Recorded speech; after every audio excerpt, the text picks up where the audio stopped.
I am back. Now, remember I said to you in part 1 that there would be a part 2 because that was a whole load that went on in those last 3 years. So I'm now going to fill you in on the current status of what life is for me.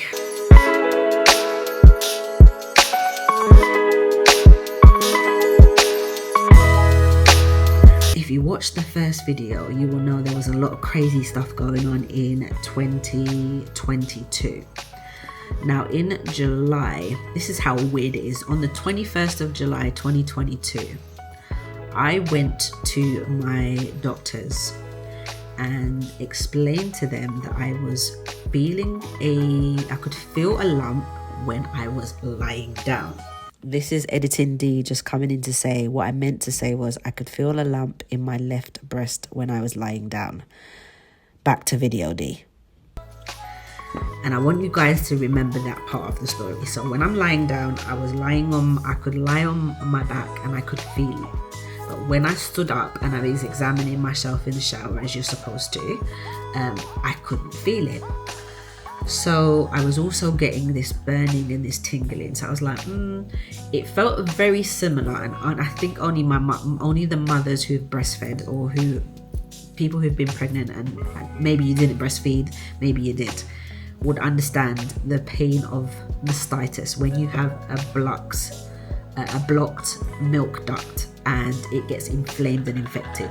Now that is the pain that I was kind of feeling. So I was like, I wonder if one of my ducts are inflamed. Maybe there's something going on and I need to check it out. So I went to the doctors on the 21st of July 2022 and I told the doctor I could feel a lump, and the doctor was like, okay. So she felt the left side, she felt the right side. She was like, yeah, it feels kind of lumpy, but I just think you naturally have lumpy breasts. I don't think it's anything to worry about. No, tell a lie. She said she couldn't feel anything. She said, oh, I can't really feel a lump. She said to me, so I'm not really sure. So I'm like, but I can definitely feel it. Anyway, she said if it's still there in a month's time or if you still feel concerned, you can come back. Now bear in mind, this was the 21st of July 2022. My aunt then went into hospital at the beginning of August. She went into a hospice at the beginning of August, and this is where things take a very weird turn. And I never went back. Life got the better of me. I never went back. But then as time went on, the lump was still there and I was like, So then I was having a few difficulties with my old doctor and I decided, right, I'm going to change to the doctor nearer where I live. So I said, because we're now living this side, let me get a doctor that's this side. It's easier to get to, it's not an issue. So I did my research and tried to find the best doctor out of the two that were near me. Anyway, signed up to that doctor. Again, life was kicking my ass, didn't think anything of it. But then in the beginning of 2023, I started to develop this really bad case of finding it hard to breathe. I'd just walk down the road, not in any particular speed or anything like that, but I would be very, very out of breath. This went on for a few months and I was like, this is not an overweight thing, because I even tried intermittent fasting, lost some weight, cut back on my portions. I was doing everything. So at first I was like, Davina, you're just overweight. You might just be overweight, girl. You might just need to drop a few pounds. So I was like, all right, do you know what? Let me work on this diet thing. Let me get on this, walking a little bit more and see what happens. Didn't get any better. Work was getting very, very stressful to the point where some days I was coming home and just being so fatigued, and that's the word I'm going to say. I was so fatigued that I would come home on a Friday, have my dinner, and no word of a lie, maybe an hour after eating dinner, I would conk out on the sofa, and I would conk out from about 8 o'clock and then wake up at about 12 and still feel like I hadn't slept, and then get in my bed and then sleep till 1 o'clock the next day. So I knew something was going up. But part of me kind of felt like maybe I'm so fatigued and maybe I'm feeling so tired because the environment that I'm in is very stressful. and I kind of felt like I was maybe hitting a little mini depression there, if that makes sense. I literally thought, do you know what, let me not think of it. But then as the fatigue started getting worse, this should have been my second flag. As the fatigue started getting worse to the point where I was just like, I couldn't do anything for a period of time, or I'd do something and I'd come out and it'd wipe me out for like 6 hours or so. I was like, nah, this ain't normal. So my mum was like, look, before you just book an appointment at the doctors and go and see them and take a little week of work and just relax and see if it's just you're stressed out at work and you need a break. Anyway, fast forward to November, the 27th of November 2023. I called in sick. I had an appointment that morning to go and see the doctors because I was shattered. There was no energy left in the tank. The tank was empty. It was on E.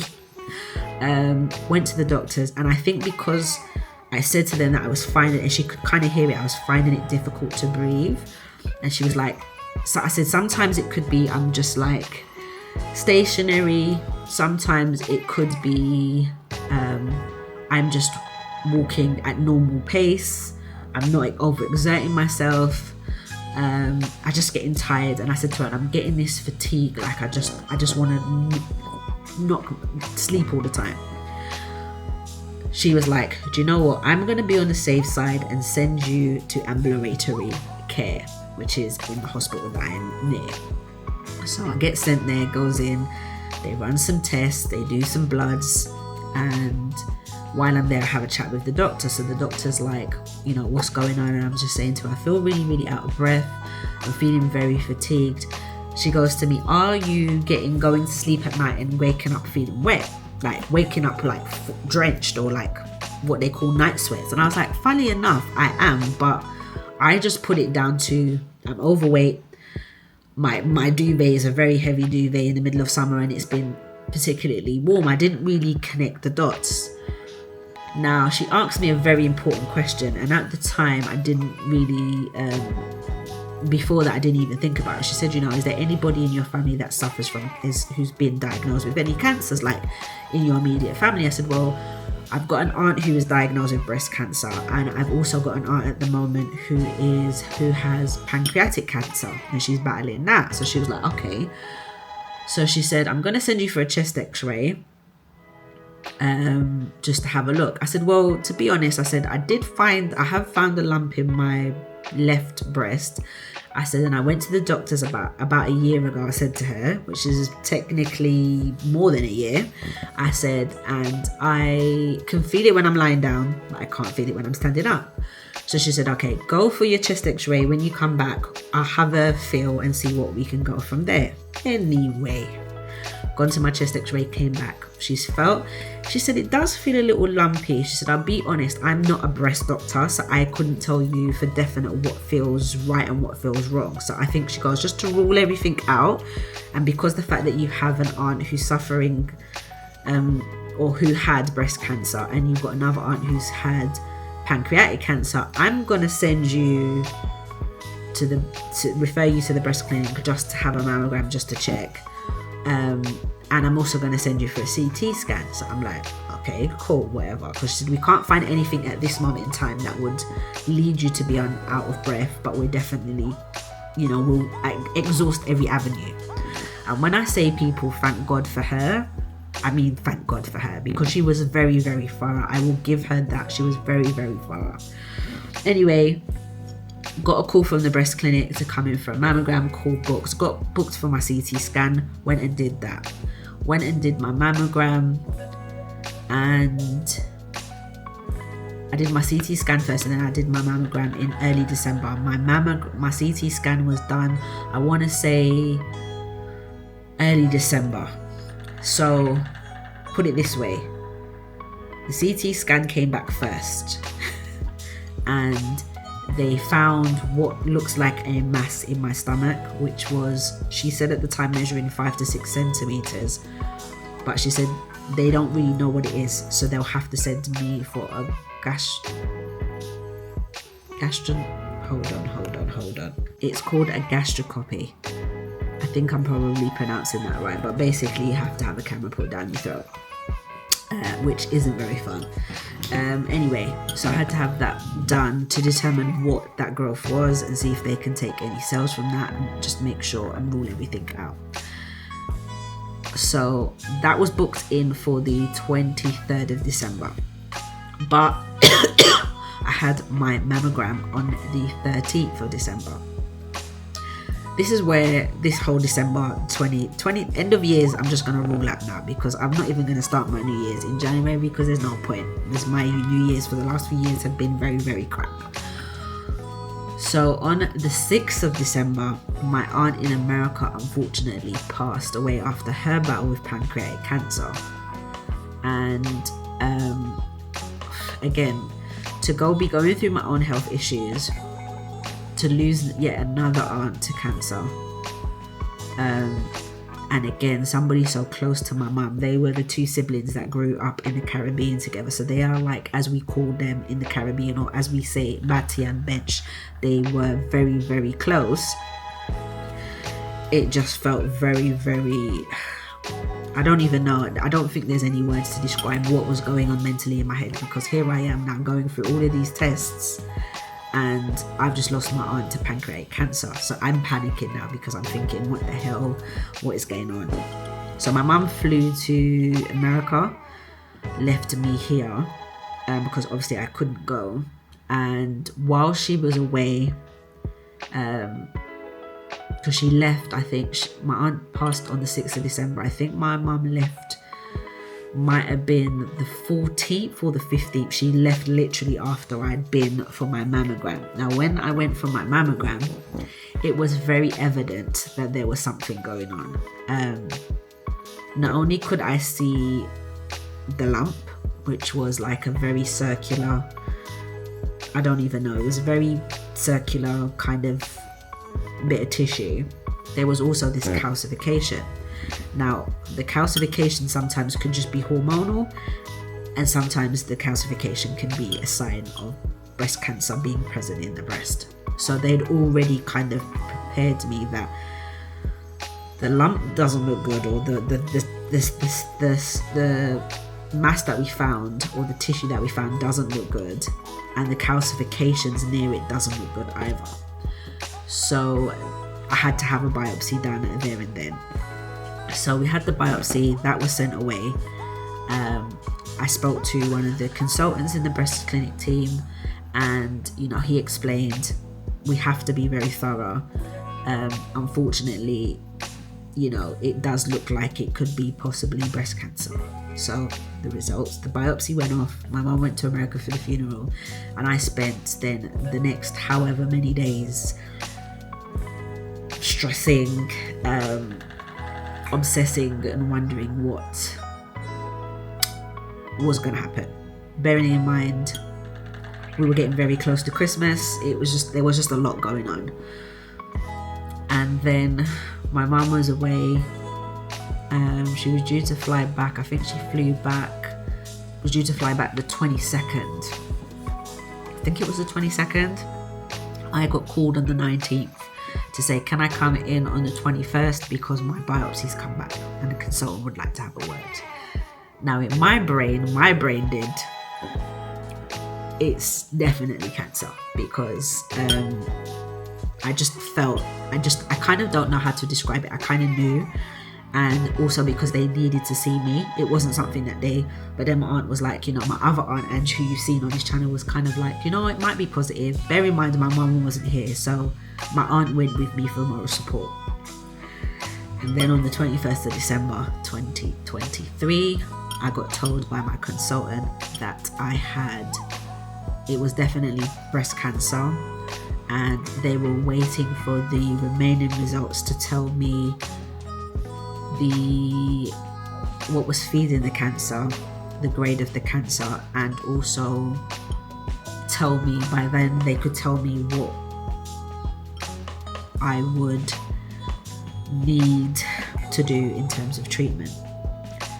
So I was obviously devastated, because I think people don't really explain, when you first get told you've got cancer, your immediate thing is, am I going to die? And I don't care what anybody says, that's your immediate thing. And for me, I'm like, I'm just turning 40. I've just turned 42. My son's only just about to turn 17. What does that mean for life? What does this mean going forward? There was just so much going on, and I think I broke down initially when he said it. My auntie, consoled me, and he was very positive and said, it's very, very, we can probably save your breast. That was the first thing he said, because I'm quite well endowed. So if we need to send you for a MRI to discover the extent of the calcification, to see how much of the breast we have to remove and how much we can save. So I'm like, right, okay, cool. So he said, I'm going to book you in for that so we can get that done as soon as possible. And then by that time, once you've done that, they have a discussion with I think they call it multidisciplinary team, which is the team of all the top doctors within that health. I've forgotten what they call it, but within the health center that you're in, and although the group of hospitals that you're in, they'll have a conversation to discuss your case and discuss how they think they should be going forward with treatments and things like that. So I came home 4 days before Christmas feeling very, very, I don't even know what the word, I was just in a very dark place, because I was just like, I feel like I have been around nothing but, death and cancer, and it was quite a gut-wrenching feeling to be told, even though I had known since July 21st of July 2022 that I had this lump. So I now started to panic, thinking, so hold on, I've been walking around for the last how many, year and change with this growing, and could have been, maybe things could have been slightly different had they have caught it. I mean, they still caught it early, but had it been caught earlier, if that makes sense. Anyway, I also still had the issue with my stomach. Went for that and got told on the 24th, which was Christmas Eve, that was cancerous and also had to be removed. It's a type of cancer, apparently, the doctor was saying, and it has to be removed. Now, I think that doctor was just wanted to finish and wanted to get out of hospital and go home and do his thing. And the reason why I say that is because I had to have another one in the Royal Free, for them to sedate me so that they could take cells to determine whether it was benign or malignant. Yeah. And when I went in for that in January, the guy was like, it looks very, very similar to what we would call a GIST, J-I-S-T. I think they call it just gestational.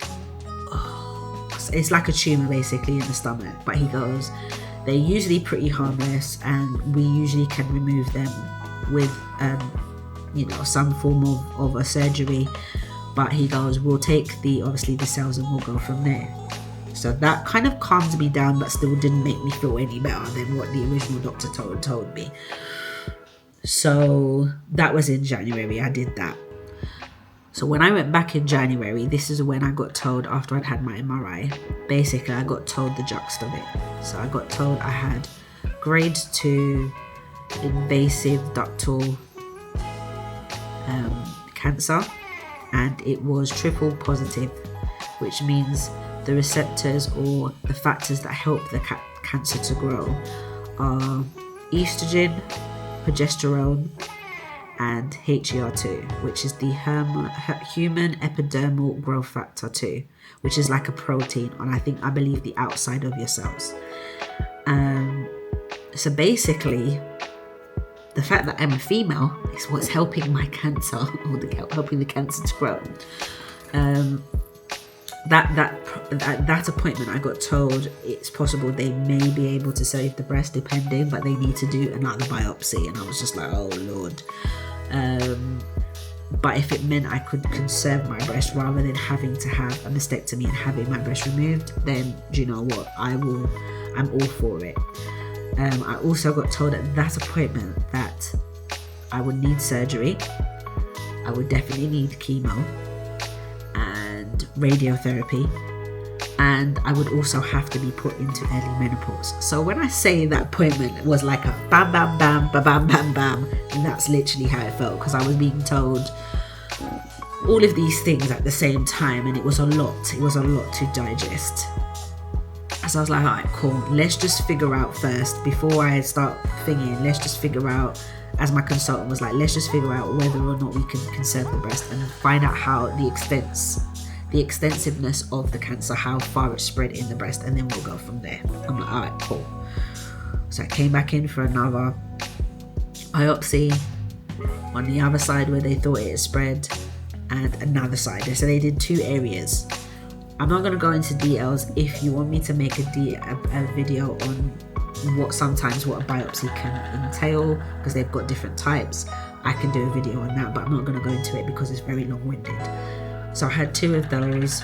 One area came back as clear, the other came back as being positive, in terms of one came clear of cancer and the other one came back positive as the microcalcifications. So I think all in all, I had the first one, I had the second one, and then I had to have another one. I had to have like 3 or 4 biopsies. I can't actually remember now because I feel like I've been pricked so many damn times, I can't actually remember. But I went for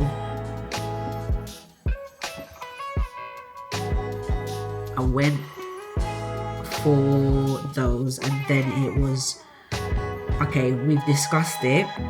We personally feel that you would be better off having surgery first to remove the tumour, and then have what they call is adjuvant therapy, which is basically the treatment to kill off any remaining cancer cells and to also prevent it from coming back. So I'm like, okay, but we want you to go and see the oncology department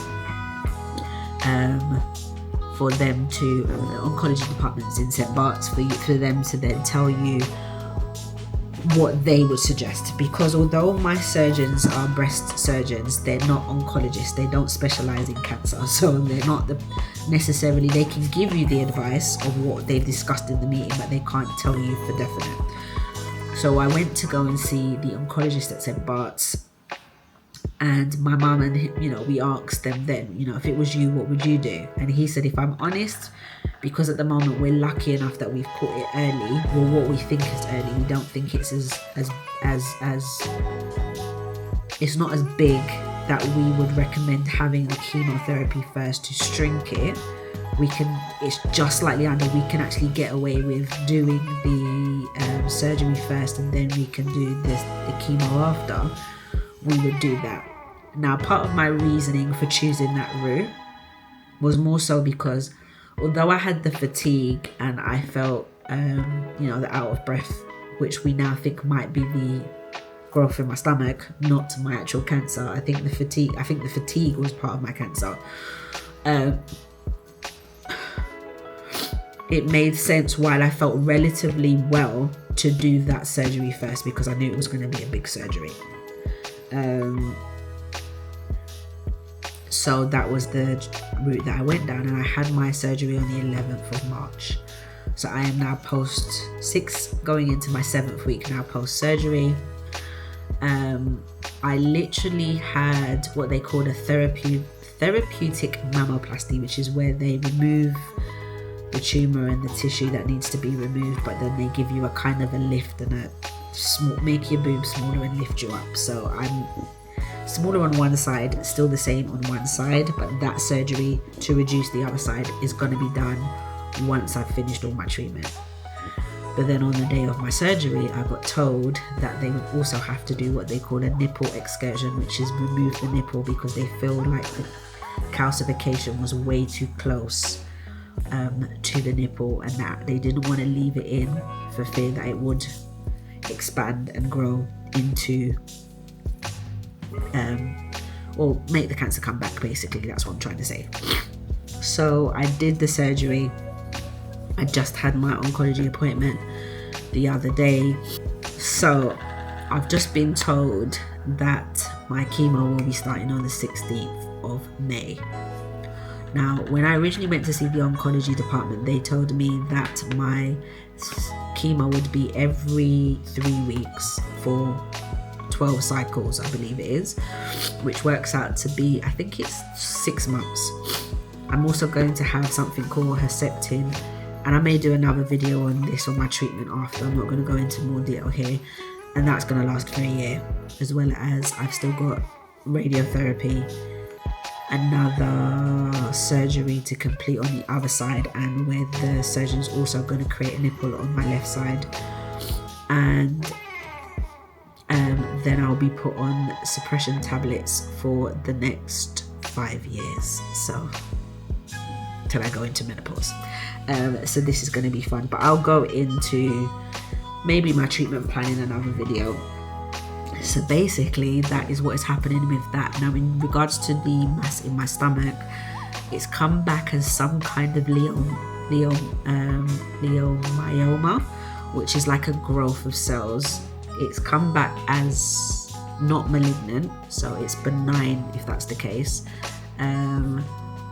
but they're not going to do anything with that until I have completed my treatment for breast cancer. So even though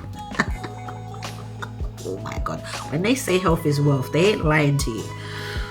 Even though I've got to go through all of that, I then have to be referred back to the hospital to get my stomach, which I think is definitely going to have to do, because I think it is causing me kind of discomfort, and it is pressing against something, which making it difficult for me sometimes when I'm walking and running, or just walking in general to breathe, and walking upstairs and stuff. But yeah, it's been a lot, people. It's been a lot. So the reason why I've come to say this is because this channel from now on won't just be all a cancer channel, but it will be about my journey over the next few years and life as it now pertains. How do I feel? How is life treating me? How am I getting on through my treatments? As you know, you can see I looked up, I grew my hair, I went for a whole journey, and today officially, actually, and that will be the next video after this video, I will be cutting my hair, because it has to be cut, because I've been told, even though I'm going on what they would consider a gentler chemo, I am still going to lose my hair. So I think I'd rather, as I will tell you in the other video, I'd rather keep my hair, in terms of like, I'd rather cut it than to just wake up in the morning and find it, or put my hand in and it come out in clumps. So now that we have caught you all up in what is going on in Davina's life, or Dee Angel's life, aka Dee Angel's life,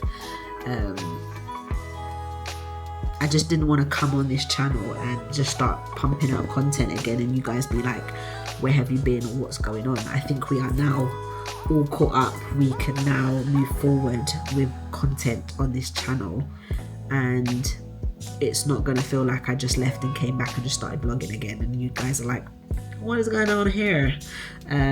But yes, if you want to stick around and follow me on this new journey to health, wellness, great health and wellness, and also change in my life, because yeah, I'll talk about this in another video, but emotionally there's been a lot of changes with this diagnosis. Has brought up a lot of things about life and where I want to go and what I want to do. So if you want to follow along, then you know what to do. Hit the subscribe button and hit that notification bell so you will know when I upload. I'm probably going to stick to weekly uploads, and if I'm honest, they're probably going to be on a Sunday, and if not on a Sunday, maybe on a Monday, but I might try and aim for Sundays. I'm going to see, because yeah, we'll see how it goes, but it will be a weekly upload. So again, thank you for watching. If you've got this far, put a pink heart in the comments so I know you've watched it to the end. That would be great. And yeah, I will see you guys in the next video. Don't forget to hit that subscribe button. I'll see you guys later.